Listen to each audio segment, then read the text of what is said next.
Bonjour à tous. Voilà, aujourd'hui 4 mai, nous allons faire les méditations du jour avec Marie, notre maman du ciel. Et nous allons prendre ces quelques minutes pour l'honorer et l'aimer dans la divine volonté de Jésus. Au nom du Père qui m'a créé, du Fils qui m'a sauvé et du Saint-Esprit qui me sanctifie. Amen. Seigneur, nous nous plongeons dans ta divine volonté et nous te demandons vraiment de venir toi-même aimer ta maman. La recouvrir de toute ta tendresse, de tout ton amour, de toute ta bienveillance, de toutes tes vertus, Jésus. Et nous venons prendre aussi toutes les vertus de Marie, tout son amour, et on va y ajouter nos je t'aime et tout te réoffrir, Jésus. Et puis on veut vous consoler l'un l'autre pour toutes les méchancetés que vous recevez quotidiennement.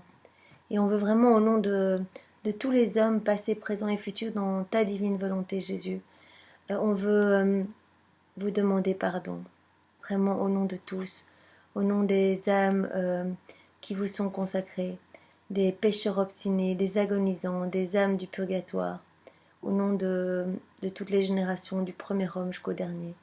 Vraiment, recevez notre amour et recevez nos pardons. Alors aujourd'hui, nous avons une parole de Saint Pie X qui dit ceci. Notre génération surnaturelle s'accomplit dans le sein du Mère, là où a été conçu le chef. Là sont conçus les membres et par la même opération du Saint-Esprit. Eh bien, nous pouvons nous unir à Saint Pie X pour te remercier, Marie, au nom de tous, d'être notre maman, qui que nous soyons chefs ou que nous soyons une petite personne comme ça sans prétention. Eh bien, tu es la maman de tous et tu nous aimes avec le même amour, chacun. Et tu opères dans notre âme et dans notre cœur par le Saint-Esprit. Tu viens supplier ton Fils d'agir dans nos vies et de déverser dans nos âmes les dons de l'Esprit Saint. Eh bien, merci Marie. Nous venons nous confier à toi et te remettre nos âmes. Puis nous avons aujourd'hui la bienheureuse Marie-Léonie Paradis, dont c'est la fête d'ailleurs aujourd'hui, qui a écrit ceci. Ma confiance est illimitée dans notre bonne mère, Marie. Elle connaît nos besoins et elle a un pouvoir si grand sur le cœur de son divin Fils. Eh bien, en union avec la bienheureuse Marie-Léonie Paradis, nous pouvons te dire que nous aussi, nous avons confiance en toi, Marie. Viens augmenter notre confiance jour après jour, de plus en plus. Que notre cœur soit un brasier d'amour pour toi. Et que tous les jours, nous t'appelions dans nos problèmes. Parce que comme dit cette bienheureuse Marie-Léonie, eh bien tu connais tous nos besoins. Et tu as un pouvoir énorme sur le cœur de Jésus. Eh bien, viens nous secourir, Marie. Nous avons confiance en toi. Et nous remettons entre tes mains très saintes tous nos problèmes et tout ce qui est difficile dans nos vies. Nous remettons tout ça entre tes mains, Marie, pour que tu les confies à Jésus et qu'il puisse agir dans nos vies. Alors aujourd'hui, nous avons la 4e méditation du livre de Luisa Picaretta, La Reine du Ciel, dans le royaume de la divine volonté. Nous avons donc le 4e jour. Le 4e pas de la volonté divine dans la Reine du Ciel, la mise à l'épreuve. Alors Louisa parle à Marie, comme tous les matins, elle vient sur ses genoux et elle lui parle. Me voici de nouveau sur les genoux de ma chère Mère du Ciel. Mon cœur bat très fort. Je brûle d'amour et de désir d'entendre tes belles leçons. Aussi, donne-moi la main et prends-moi dans tes bras. Entre tes bras, je passe des mouvements du paradis. Des moments. Je suis heureuse. Oh, comme je désire entendre ta voix. Une vie nouvelle descend de mon cœur. Parle-moi et je te promets de mettre en pratique tes saints enseignements. Oui, Marie, parle-nous. Nous sommes vraiment à l'écoute et nous te demandons de venir ouvrir notre cœur, ouvrir notre intelligence, ouvrir nos yeux, ouvrir nos oreilles pour que nous ne perdions rien de tes belles leçons, qui valent vraiment de l'or, et que aucun mot ne rentre dans notre cœur sans y transformer nos vies. Que vraiment nous ressortions transformés après ce mois de méditation avec toi, tous les jours en écoutant tes leçons et en appliquant ce que tu nous demandes, Marie. Transforme-nous par tes enseignements, Marie. Voici ce que Marie répond à Louisa. Ma fille, si tu savais combien j'aime à te serrer dans mes bras et te presser contre mon cœur de mère, pour te faire écouter les mystères célestes du fiat divin. Et toi, si tu désires tant m'écouter, c'est que ce sont mes soupirs qui ont trouvé l'écho dans ton cœur. C'est la mère qui appelle sa fille, c'est la mère qui veut lui confier ses secrets et lui conter l'histoire de l'œuvre que la divine volonté a opérée en moi. Oui, Marie, raconte-nous vraiment les secrets de ton cœur et raconte-nous comment la divine volonté a opéré en toi. Parce que nous voulons vraiment que la divine volonté opère également en nous. Fille de mon cœur, écoute-moi attentivement. C'est mon cœur de maman qui veut s'épancher auprès de sa fille. Je veux te dire mes secrets qui n'ont été jusqu'à ce jour dévoilés à personne. L'heure de Dieu n'avait pas encore sonné. Il voulait donner aux créatures des grâces surprenantes, des grâces comme il n'en avait encore jamais concédé dans toute l'histoire du monde. Il veut faire connaître les prodiges du fiat divin et ce que le fiat peut opérer dans la créature si elle se laisse faire. Voilà pourquoi il veut me donner à tous comme modèle, parce que j'ai eu l'insigne honneur de passer toute ma vie en accomplissant toujours la volonté divine. Eh bien maman, c'est vraiment notre souhait, nous voulons aussi plonger dans la divine volonté de Jésus et que toute notre vie soit faite par Jésus, pour Jésus et en Jésus.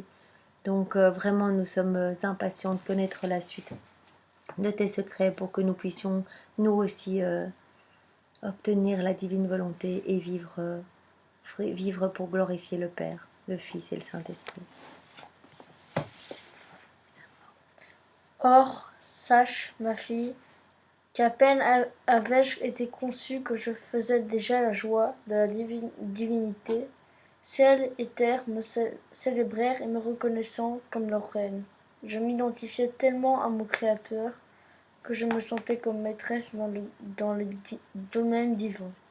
En vérité, je ne connus pas ce qu'était la séparation d'avec mon Créateur. Un même vouloir divin régnait en moi et en elle, donc les trois personnes divines, et nous rendait inséparables.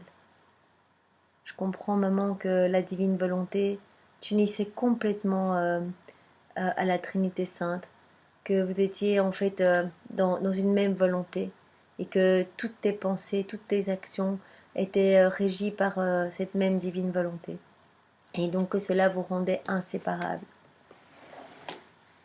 Et tandis que tout était sourire et joie en moi et en elle, je voyais pourtant qu'elle ne pouvait se fier à moi tant qu'elle n'avait pas reçu de preuve de ma part.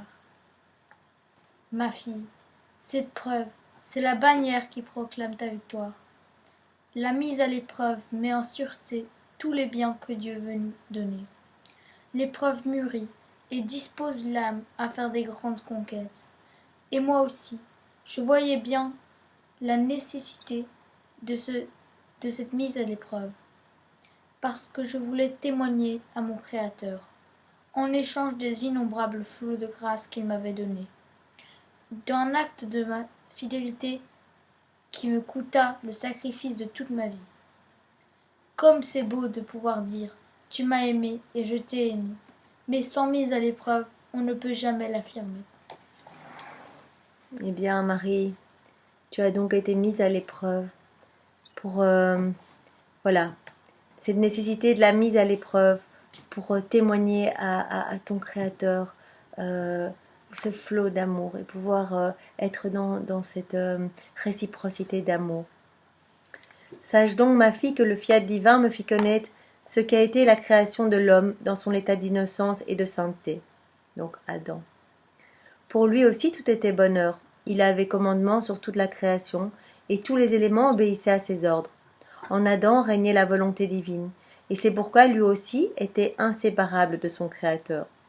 Donc Adam a vraiment été dans la même condition que Marie.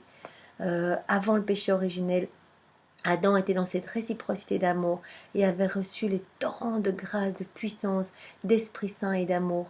Et bon, malheureusement, quand il a péché, il s'est éloigné de Dieu et il a tout perdu. Il a perdu la divine volonté et il s'est enfermé dans sa volonté propre. Et c'est de là que sont nés vraiment tous les maux et tous les vices, les problèmes, la vieillesse, les maladies, etc.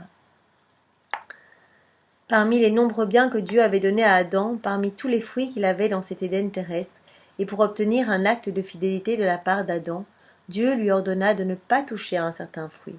C'était l'épreuve d'Adam. C'était la preuve que Dieu attendait pour confirmer Adam dans son innocence, sa sainteté et son bonheur, et pour lui donner le pouvoir de commander à toute la création. Mais Adam ne fut pas fidèle dans cette mise à l'épreuve, et n'y ayant pas été fidèle, Dieu ne put mettre en lui sa confiance. L'homme perdit donc son pouvoir de commandement, son innocence, son bonheur, et l'on peut dire qu'il renversa complètement l'œuvre de la création.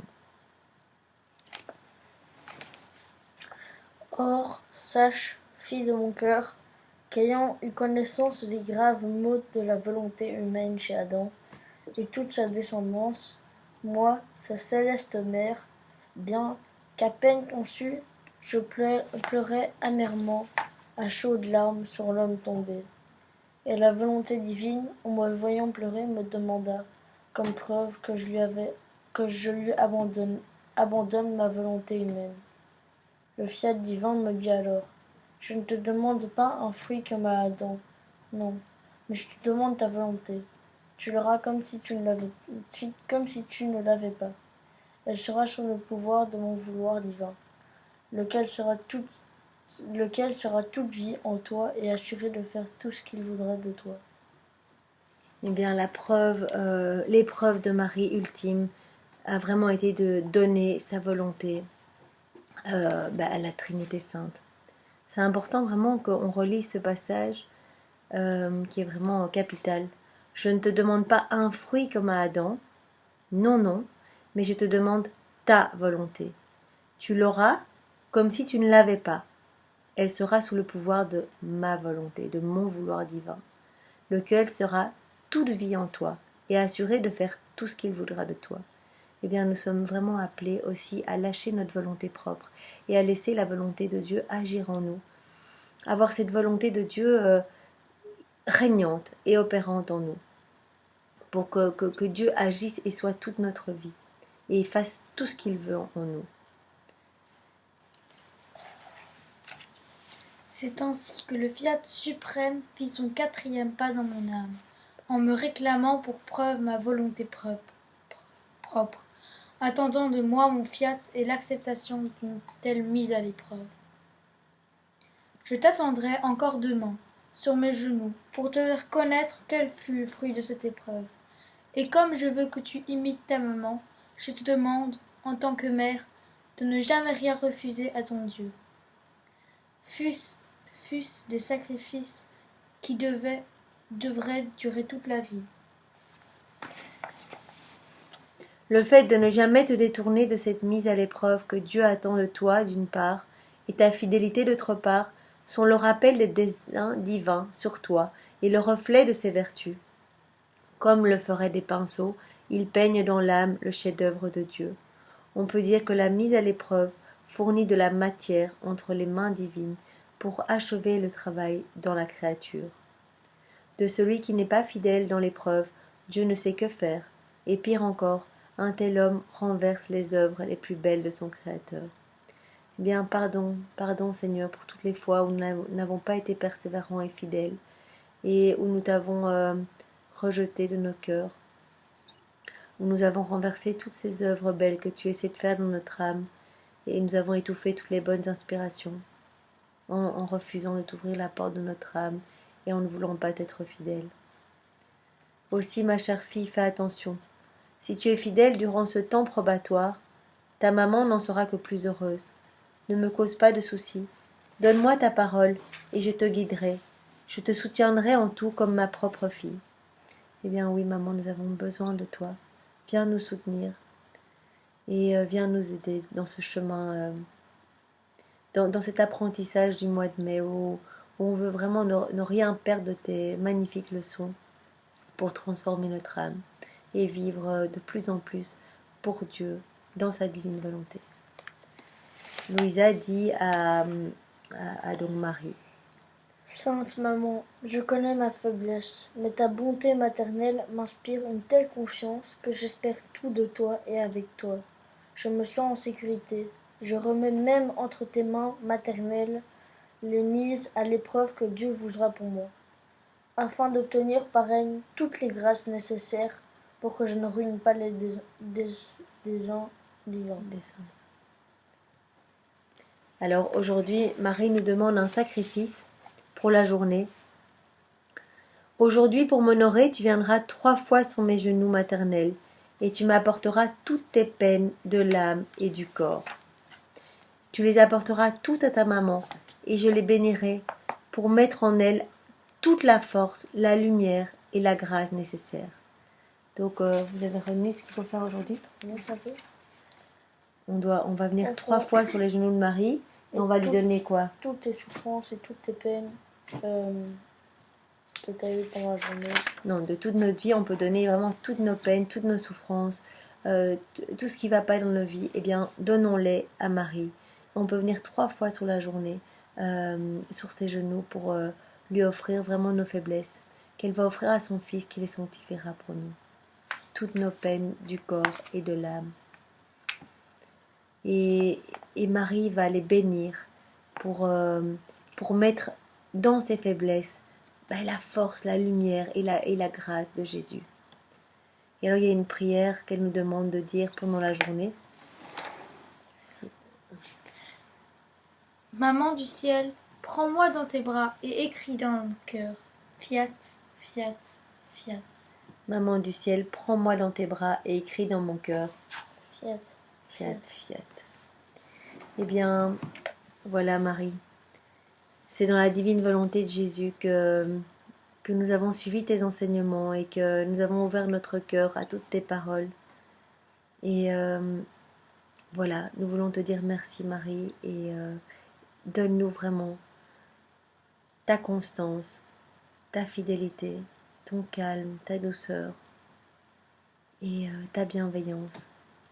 Et vraiment, donne-nous aussi ta pureté et éclaire notre intelligence de tous tes enseignements. Que toute gloire soit rendue au Père et au Fils et au Saint-Esprit, comme il était au commencement, maintenant et toujours, et dans les siècles des siècles. Amen.